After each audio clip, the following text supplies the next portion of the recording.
So today we're going to talk about Baker's cyst and how that has a potential for causing pain that's present in the back of the knee. If we haven't met, I'm Dr. Orlando Landrum from Cutting Edge Integrative Health. And today we're going to talk about what exactly is a Baker's cyst, what does it mean, and what are the impacts of it. So Baker's cyst, does that mean it's like from a baker, like an oven baker, they get these problems and that's what is an issue? No, it's not even close to that. Actually, it was defined in the early 1800s by William Morton Baker, who's a surgeon, that classified the element of this Baker's cyst, which is seen at the back portion of the knee. And seeing that back portion of the knee in his description, they're able to find this element of having a collection of fluid that's present. So in this collection of fluid, we're going to talk a little bit about what exactly that means and how that is impactful. So when we take a look at this Baker's cyst, the thing that we can see is it normally causes some degree of swelling and potential pain that's present in the knee.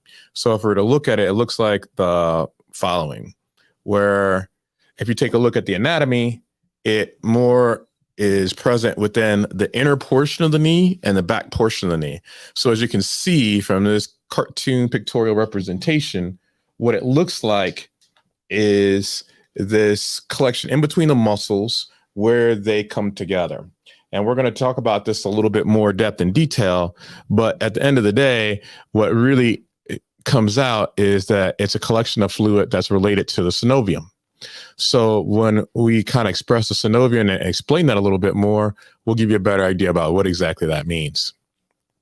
So again, when we look at the back portion of the knee, we can see there's a number of things that are going on in that back portion of the knee, from muscles to nerves to arteries, and all those things can play a potential role in mimicking the problems and issues that we would expect would occur when we look at this. So we take another look at that picture, we can see popliteal artery and veins that come down into the back portion of the knee.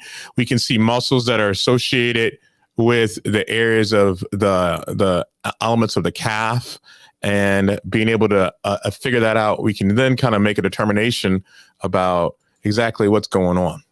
So what we see is that there is a collection of something that's called a synovium. And in this picture, you can see it because it looks like the following.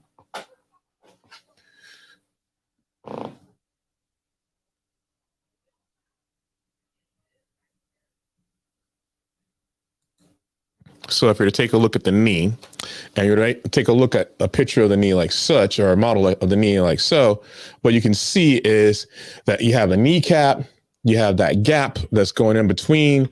That's the area of the meniscus that's in place. And then in here, you have a collection of fluid that really is what lubricates the elements of the knee. So when we take a look, it looks like the following. You can see that kneecap that's in place. You can see the collection of fluid in the meniscus. And then the back portion, it blows up like a balloon and it shows a bit of a cyst. And you can see the radiographs that look that same way. And the back.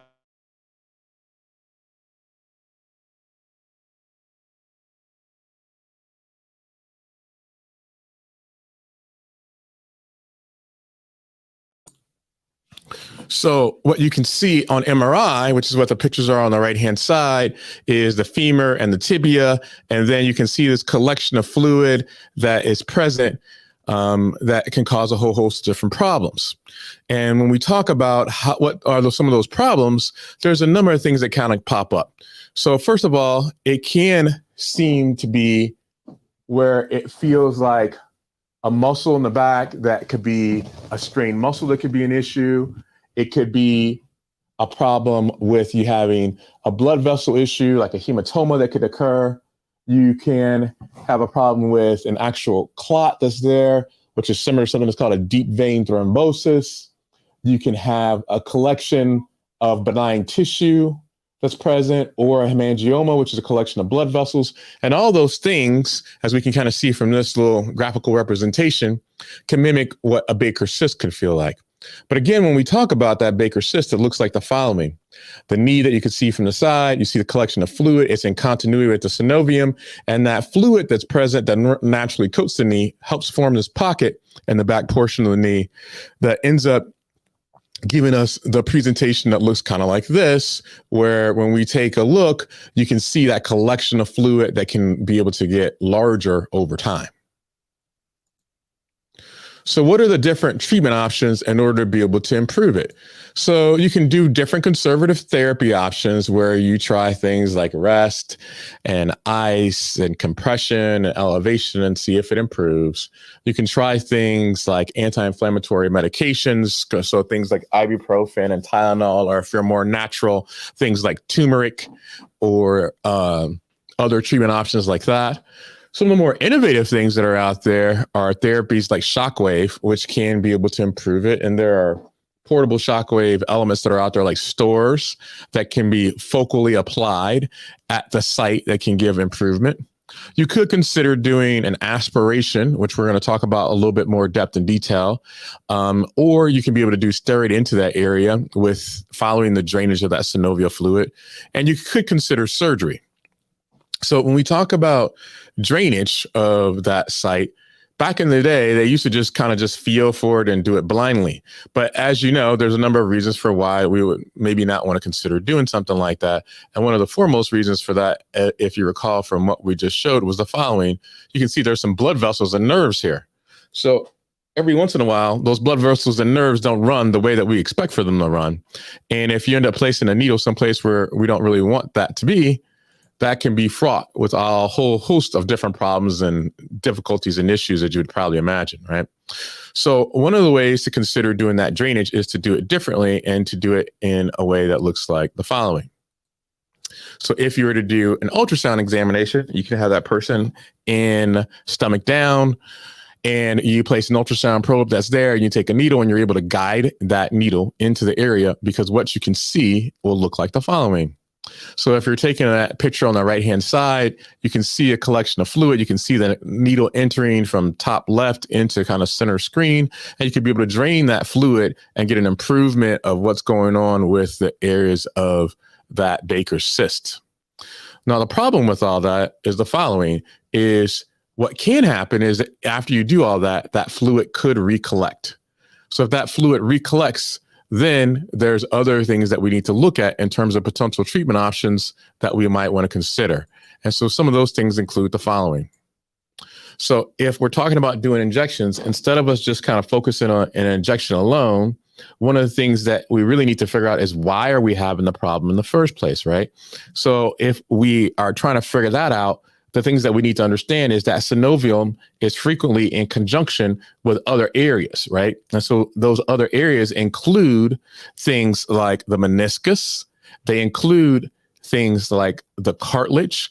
And if those areas are damaged, then we can have all kinds of problems that are in place, which can result in an issue with overproduction of synovial fluid that then results in something like a Baker cyst.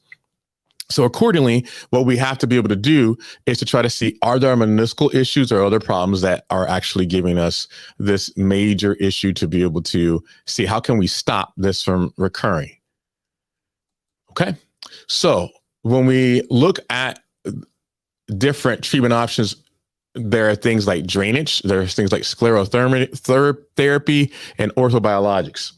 So sclerotherapy is where you try and treat it similar to how you would treat kind of veins, by seeing if you could stop that valve from giving an issue.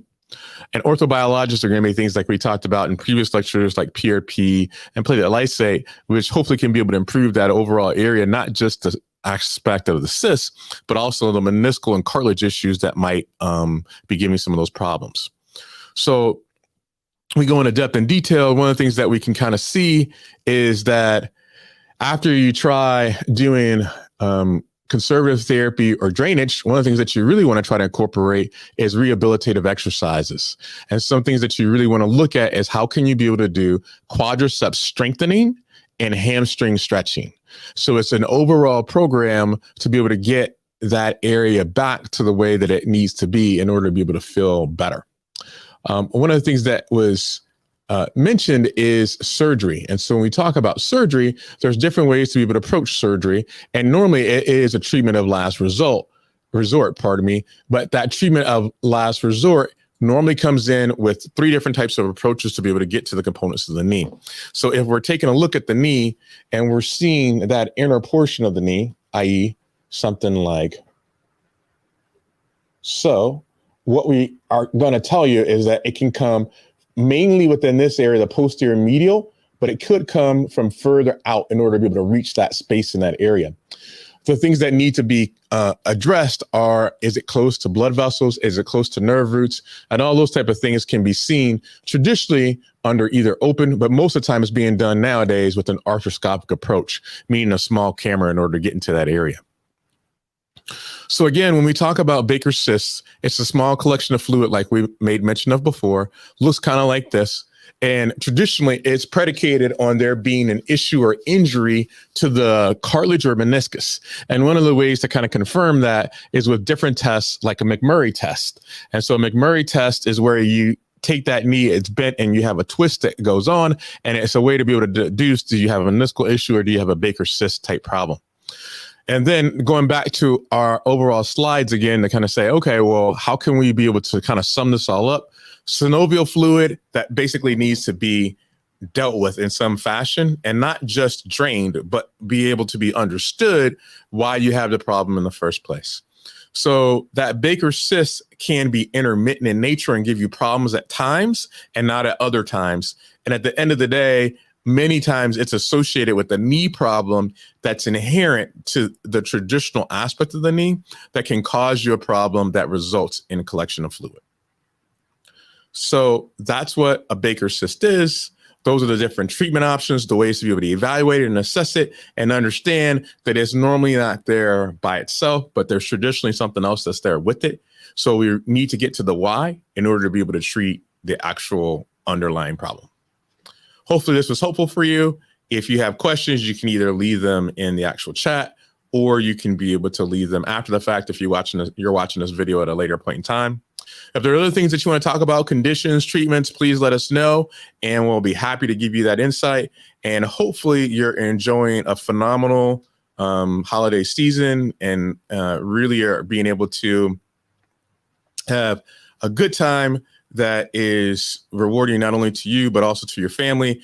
And it's not too cold around here just yet, but eventually there's going to be that snow that's coming. So you definitely want to have that dynamic of being able to make sure that you're taking care of yourself and you're dealing with your pain and you're being as functional as you possibly can be. Let us help you with that. If you have questions, please leave them. And if you have commentary, leave those as well. Thank you so much and have a great day.